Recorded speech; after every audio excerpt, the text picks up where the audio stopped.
আমার ভাই, আমার বাবা, প্রত্যেককে বলি, আমাকেও বলি, আপনাকেও বলি, বয়স্ক চাচা আপনাদেরকেও বলি, আপনাদেরকেও বলি, গুনাহ ছাড়েন, গুনাহ ছাড়েন, গুনাহ ছাড়েন, গুনাহ ছাড়েন, গুনাহ ছাড়েন। এই দাদা, চাচা, গুনাহ, আগুন গুনাহ। চা দোকানের আড্ডা বন্ধ করেন, নাটক সিনেমা দেখা বন্ধ করেন, টেলিভিশনের নর্তকী দেখা বন্ধ করেন, কথায় কথায় গালিগালাজ করা বন্ধ করেন, সুদের টাকা বন্ধ করেন, আব্বা কিস্তি লওয়া বন্ধ করেন। এই বুড়া মিয়া জাহান্নামে যাবেন, জাহান্নামে, জাহান্নামে। কিস্তি আপনারে জাহান্নামে নেবে, সুদ আপনারে জাহান্নামে নেবে, বিড়ি আপনারে জাহান্নামে নেবে, চা দোকানের টেলিভিশনের আড্ডা, নর্তকীর নাচ দেখা আপনারে নর্তকী নাচতে নাচতে জাহান্নামে ফেলবে, জাহান্নাম। ওয়া ইন্নাল ফুজুরা ইয়াহদি ইলান নার। আল্লাহর নবী বলেন, প্রতিটা পাপ তোমাদেরকে জাহান্নামের দিকে নিয়ে যাবে, আগুনের দিকে। কিসের দিকে বলেন না? কোরআন শরীফে আছে, আল্লাহ তাআলা কোরআনুল কারীমের একটা সূরার মধ্যে 11 বার একটা কথা বলছেন, ওয়াইলুন ইয়াউমাইদিল লিল মুকাদ্দিবিন। আল্লাহ বলছেন, প্রত্যেক মিথ্যাবাদী, নাফরমান, পাপী, মনে রেখো সেদিন আখিরাতে মিথ্যাবাদী, পাপী, নাফরমানদের জন্য রয়েছে জাহান্নাম।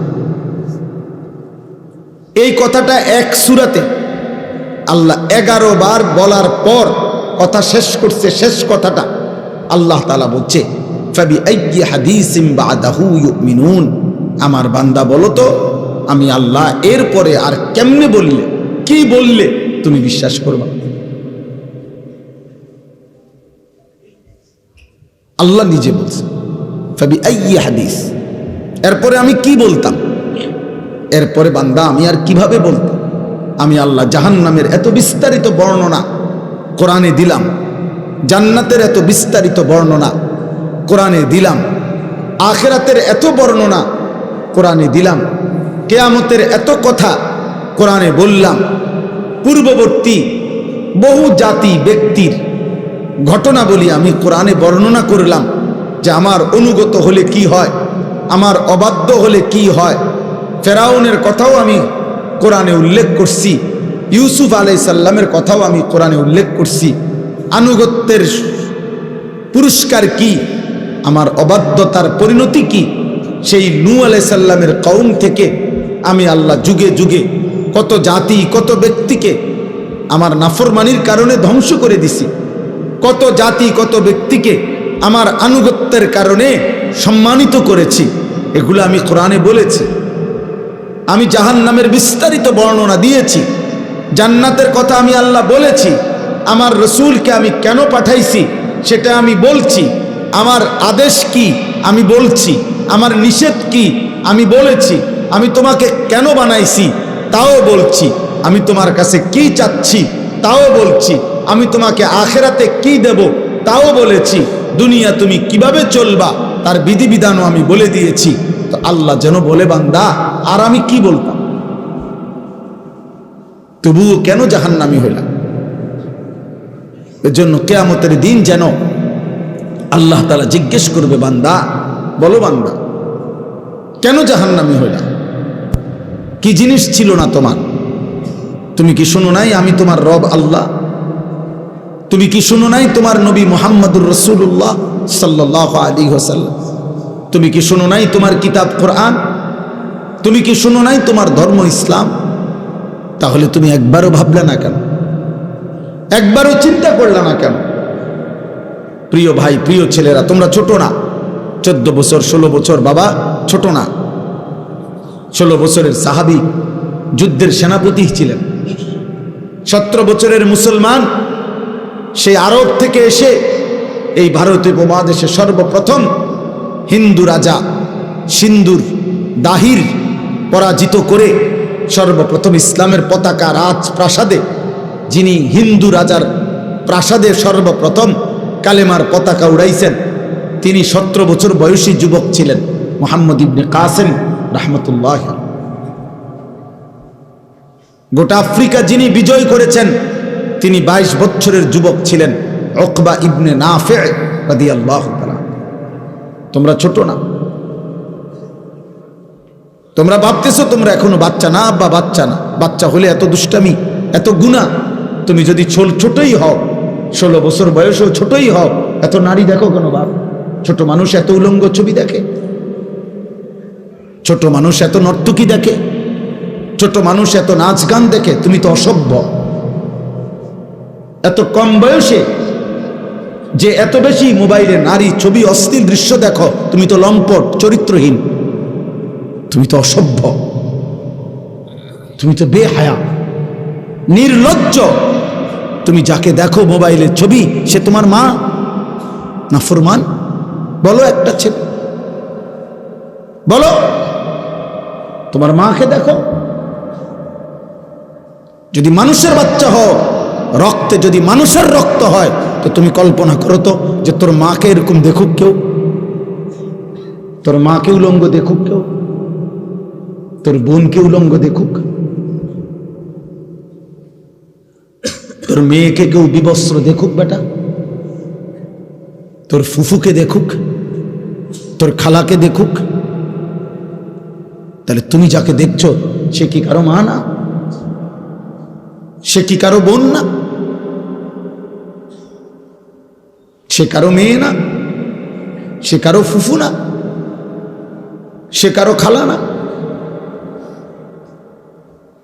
এজন্য মনে রাখো বাবা, আজকে তোমাদেরকে তোমাদের অভিভাবকরা মনে করছে তোমরা ছোট, আর সেই সুযোগে শয়তান তোমাদেরকে দিয়ে সমস্ত নষ্টামি করায় ফেলছে।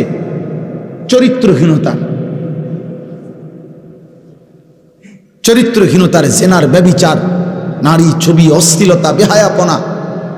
গত 2 দিন আগেও পত্রিকা আসছে বাংলাদেশে গত 1 বছরে, গত 10 বছরের চাইতে বেশি, আমি নিজে পড়ছি রিপোর্ট, এইডস আক্রান্ত মানে যৌন রোগে আক্রান্ত মারাত্মক যেটা মহামারী, HIV আক্রান্ত রোগীর সংখ্যা গত 10 বছরের চাইতে গত 1 বছরে বেড়ে গেছে।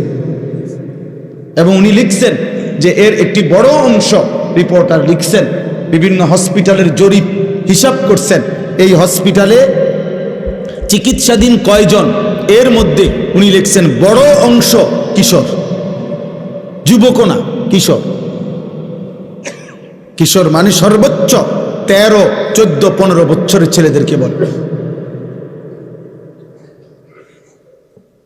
যারা এই পরিমাণ অসভ্যতা করছে যে পৌঁছে গেছে এখন মহামারীতে, এইডসে আক্রান্ত। এজন্য দোস্ত, একদিন ঘুম ভাঙবে, একদিন তুমি জাগবে। পৃথিবী তোমার অপেক্ষায় বসে থাকবে না। তোমার দাদা তোমার সাথে মরবে না, তোমার আগে মরে যাবে।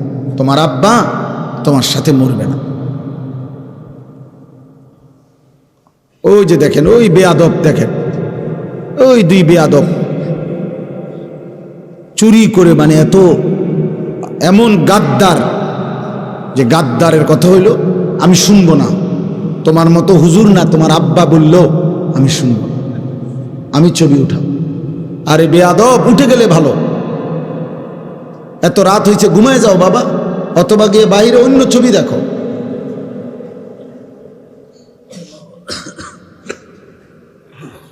এই জন্য বললাম বাবা, এটা বুঝতে শেখো বাপ। আগামীর হায়াত অনিরাপদ হয়ে যাবে।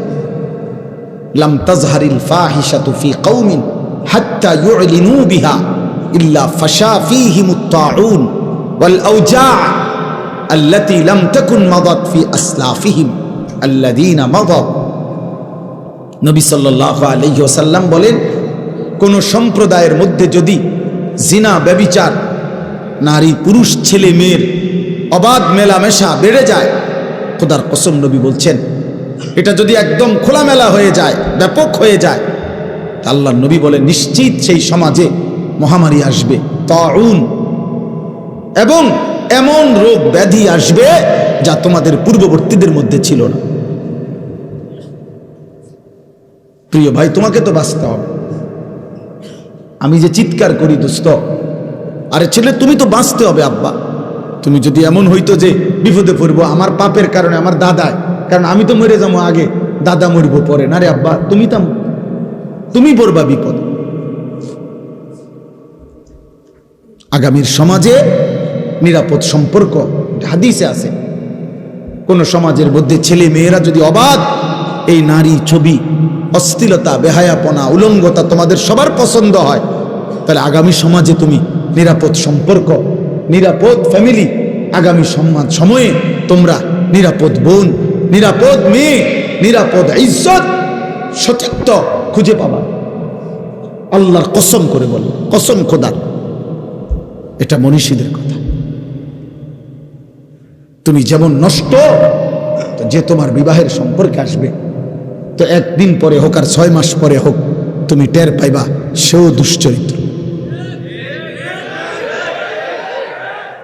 সেদিন আফসুস করতে হবে না। ঠিক বলে চিৎকারের দরকার নাই বাপ, তুমি বুঝো। আমি ব্যাপক সমর্থন চাই না, আমি আখেরাত চাই, আখেরাত চাই। আমি বললাম না, এটা কিতাবে স্পষ্ট আছে। আপনারা যারা বাবারা আছেন, আপনারা খুব বেশি খামখেয়ালি করতেছেন, খুব বেশি।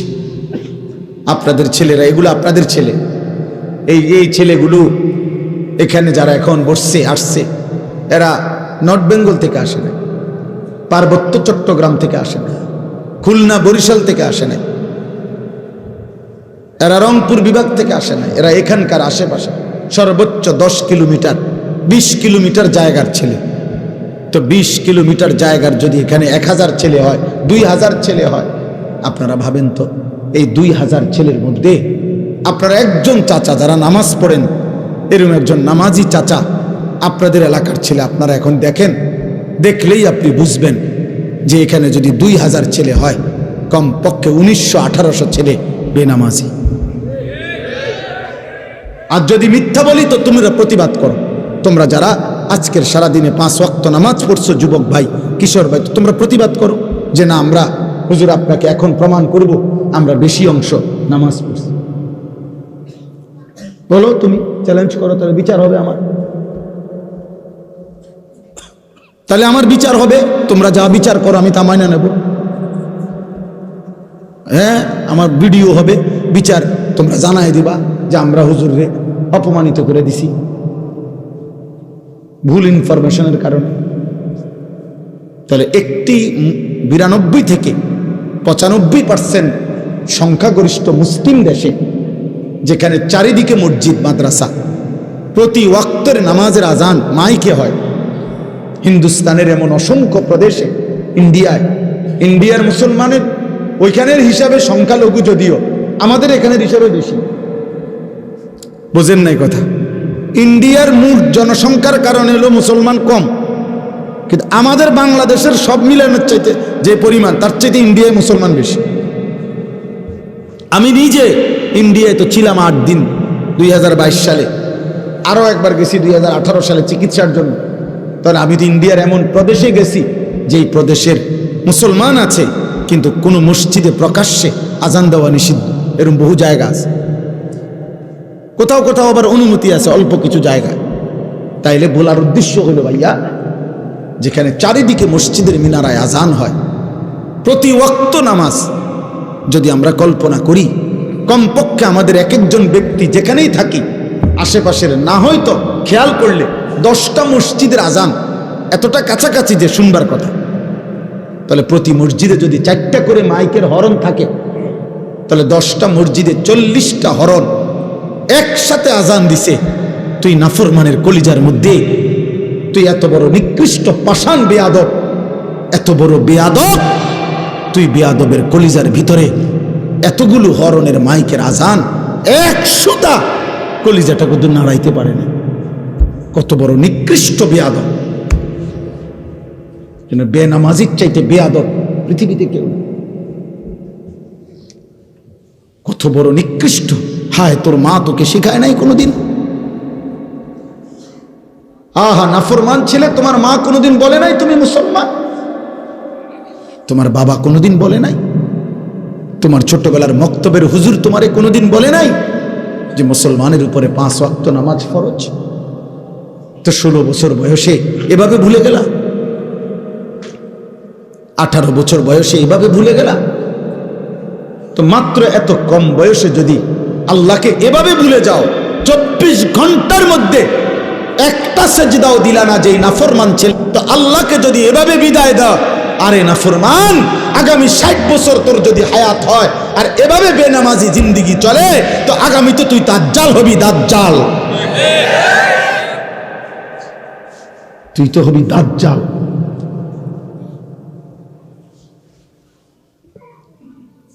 কত নারী দেখবি বেটা, কত উলঙ্গ ছবি দেখবি।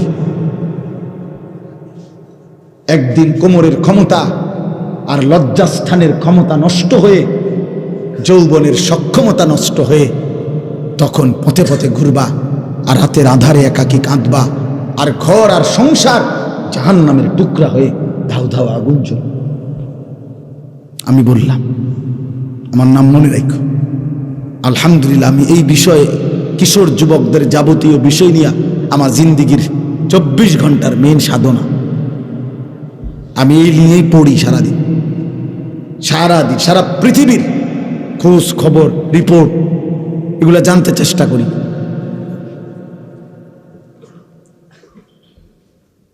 ওইখানে লিখছে, ওই কথাটা শেষ করছিলাম না, এই রিপোর্টে বলছে এরপরে, তাহলে বললাম যে বেশি অংশ কিশোর। এরপরে আরো আশ্চর্য জঘন্য কথা লিখছে যে এইডস আক্রান্ত যেই রোগী এই মুহূর্তে বাংলাদেশে, তাদের মধ্যে বড় অংশ, বৃহৎ অংশ সমকামী।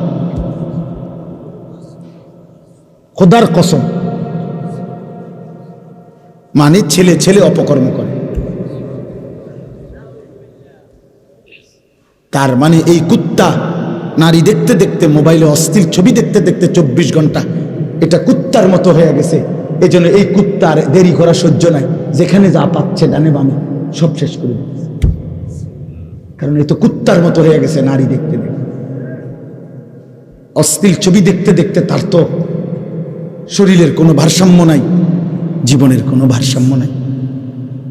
ওর মা কিসের আর বাবা কিসের? ওর তো দরকার যৌন চাহিদা পূরণ। ওর আবার ইজ্জত কি, সম্মান কি? অত ওর বাবার ইজ্জত অনেক আগে কোরবান করে দিছে। কারণ ও প্রথম যেদিন চুল রাখছে মুশরিকের মতো, সেদিনে তো সে বলে দিছে, আব্বা আমার বাবা মূলত বেঈমান, তুমি না। প্রথম যেদিন 5 ওয়াক্ত নামাজ একদিন পুরা ছেড়ে দিছে, সেদিনে চাই না ফরমান তার মাকে বলে দিছে, মা আমি মুসলমানের সন্তান না, মা আমি তোমাকে ত্যাগ করলাম। না তো মুসলমানের বাচ্চা কেমনে বেনামাজি হয়? মুসলমানের রক্তে কেমনে এক বেলা নামাজ না পড়ে একটা সেজদাও দিবে না? এত বড় জানোয়ার মুসলমানের ঘরে নলে ঘুমায় কেমনে? বলো মিয়া, এটা মেনে নেই কেমনে? এই কলিজায় মানি কেমনে? যদি কোনো দুনিয়ার মানুষও যদি বলে, বেটা আজকের 24টা ঘন্টা তোদের ভাত মাছ, তোদের ঘর সংসারের জন্য আমি সারাটা সময় শেষ করলাম, আর বিনিময়ে তুই আমার প্রতি একটা কৃতজ্ঞতা, একটা থ্যাংক ইউ দিলি না, তুই মানুষের বাচ্চা নি রে। দুনিয়ার মানুষ বলবে না এরকম? আমি যদি ওনার জন্য আজকের 24টা ঘন্টা আমি ওনার লেগে মনে করেন পরিশ্রম করলাম, বিনিময়ে ওনার মুখে আমি হাসি ফুটাই দিলাম, আর এই নাফরমান লোকটা যদি আমার উপকার থেকে উপকৃত হয়ে আরেক দিকে ফিরে যায়গা, আমার কলজাটার মধ্যে মানব নি এটা? যে কিরে তুই মানুষের বাচ্চা নি, তুই লাগে আমি 24টা ঘন্টা এত কষ্ট করলাম, তুই কি তারে করলি? তুই তো আমার একটা হাসি মুখে বিদায়ও দিলি না, ভদ্রতাও দেখাইলি না। তো মহান আল্লাহ পাক 24 ঘন্টা পরে যেন বলে, এই নাফরমান বান্দা, আজকের এই 24টা ঘন্টায় এত বড় আসমান জমিন, চন্দ্র সূর্য, আলো বাতাস, রোদ বৃষ্টি, খাদ্য খাবার, চোখ নাক কান নিঃশ্বাস, হৃদয়ের স্পন্দন আমি দিয়ে তোকে আমি এত 24টা ঘন্টা লালন পালন করলাম, তোরে আমি আদর করলাম, আমি রব, আমি মালিক, তুই আমারে একটা সেজদা দিলি না? তুই মানুষের বাচ্চা। এই জন্য যদি মুসলমান মায়ের ঘরে জন্ম নাও, তা এখন আর রাতে গিয়ে ঘুমায়ও না, আজকের রাতে সেজদা দাও। যদি মায়ের পবিত্র রক্ত, পবিত্র দুধ পান করে থাকো, বুঝছো মিয়া? জীবন জানোয়ারেরও পার হয়, রাত কুত্তারও ভোর হয়, রাত শুকুরেরও ভোর হয়, দিন কুত্তারও সন্ধ্যা হয়, সারা দিনের খাবারের চাহিদা জানোয়ারেরও পূরণ হয়,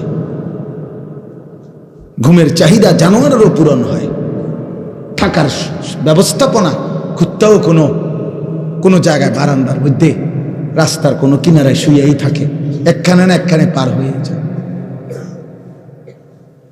জীবন একভাবে না একভাবে পার হয়েই যায় আব্বা, আখেরাত পার হবে না বাপ, আখেরাত পার হবে না আব্বা। অস্থিরতার কারণে আমরা বললাম, কষ্ট পাইবা, হাসলে কিংবা কাঁদলে, সুখে কিংবা দুঃখে মৃত্যু হয়ে যাবে, মরেই যাব আমরা, আজ কিংবা কাল। নাম ঘোষণা হবেই, মাইকে এলান হবেই, আজ সে মরল, আগামীকাল আমি মরলাম, এমন আর কি। আমরা কিতাবে পড়ছি, এক বুজুর্গ, এক আল্লাহর ওলির একজন মুরিদের সাথে নিয়ে উনি দাঁড়ায়া ছিলেন রাস্তার পাশে। তো এই সময় একটা লাশের খাটিয়া নিয়া ওইখান দিয়া মানুষ যাচ্ছিল। তো ওনার মুরিদ ওনার পিসা হুজুরের সামনে বলতেছিল, ওই আল্লাহওয়ালার সামনে, যে ইন্না লিল্লাহি ওয়া ইন্না ইলাইহি রাজিউন। আহারে কার জানি লাশ, আহারে কার জানি জানাজা, সে বলছিল আর কি। তখন আমরা কিতাবে পড়ছি, ওই বুজুর্গ সাথে সাথে চোখের পানি ফেলে দিয়ে বলছে, হয় তোমার লাশ নয় আমার লাশ। মানে এটা ভাবো, আজ হয়তো তার লাশ, আগামী দিন আমার লাশ, তারপর দিন তোমার লাশ, সিরিয়াল আসবে, নাম ঘোষণা হবেই, আজ না হয় কাল। প্রতিদিন প্রিয় ভাই, প্রিয় ছেলে, প্রিয় বাবা, প্রতিদিন তোমার বয়সী যুবক মৃত্যুবরণ করে। প্রতিদিন রোড অ্যাক্সিডেন্টে কিশোর যুবক মারা যায়, প্রতিদিন মোটর সাইকেল অ্যাক্সিডেন্টে কিশোর যুবকের পাও ভেঙে যায়, প্রতিদিন কবরে নওজোয়ান দাফন হয়, মাটিতে দাফন হয়।